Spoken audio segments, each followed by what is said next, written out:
સમાચાર સામે આવી રહ્યા છે। ઉડ્ડયન મંત્રાલય દ્વારા મહત્વપૂર્ણ નિર્ણય કરવામાં આવ્યો છે। તમામ એક્શન મોડમાં આવ્યા છે અને ઉડ્ડયન મંત્રાલય દ્વારા આ મહત્વપૂર્ણ નિર્ણય કરવામાં આવ્યો। ભારત પાકિસ્તાન વચ્ચે વધતા તણાવને લઈને આ નિર્ણય કરવામાં આવ્યો છે। આ પગલાઓ લેવામાં આવી રહ્યા છે, જેમાં ઉત્તર અને પશ્ચિમ ભારતના 32 જેટલા એરપોર્ટ છે તેને બંધ કરવામાં આવ્યા।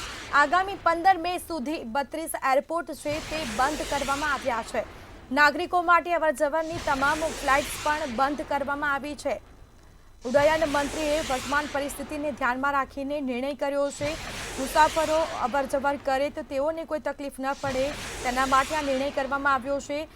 અવંતીપુર, ભંટીડા અને ભુજ એરપોર્ટને પણ બંધ રાખવામાં આવ્યું છે। સાથે બિકાનેર, છત્તીસગઢ અને હલવારા એરપોર્ટ પણ બંધ રાખવામાં આવ્યું છે। તો હિંડન અને જેસલમેર તેમજ જમ્મુ એરપોર્ટ પણ અત્યારે બંધ રાખવામાં આવ્યું છે। રોનક આપણી સાથે જોડાયેલા છે। જી રોનક, ઉડ્ડયન મંત્રાલય દ્વારા નિર્ણય કરવામાં આવ્યો છે, આગામી 15 મે સુધી એરપોર્ટો બંધ રાખવામાં આવ્યા છે।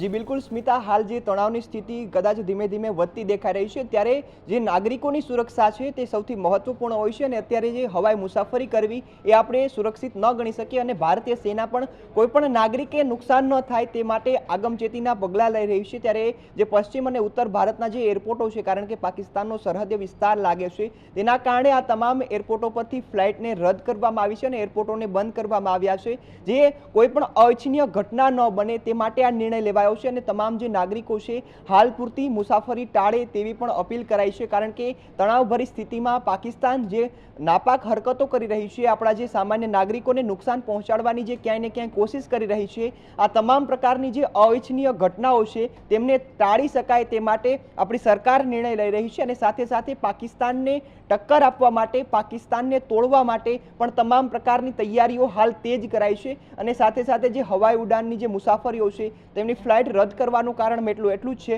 કે જે સામાન્ય જનતા છે, જે મુસાફરી કરી રહ્યા છે, તેમને કોઈ પણ પ્રકારનું નુકસાન ન થાય। જી વાત કરવામાં આવે રોનક, તો જે રીતે સવારે પણ કચ્છ તરફ ડ્રોન આવ્યું હતું, મિસાઇલો આવી હતી અને તેને પણ ભારતીય સેનાએ તોડી પાડી છે।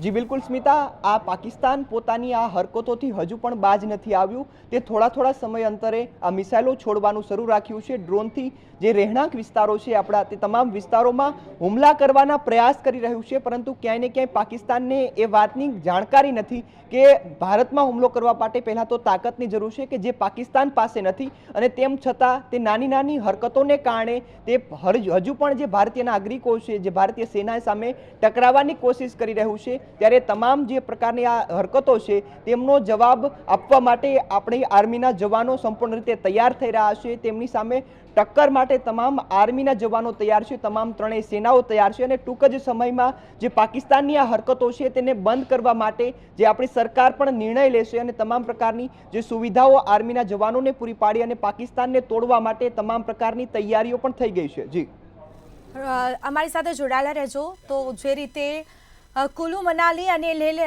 એરપોર્ટને પણ બંધ કરવામાં આવ્યા છે, લેહ એરપોર્ટ છે તેને પણ બંધ કરવામાં આવ્યા છે।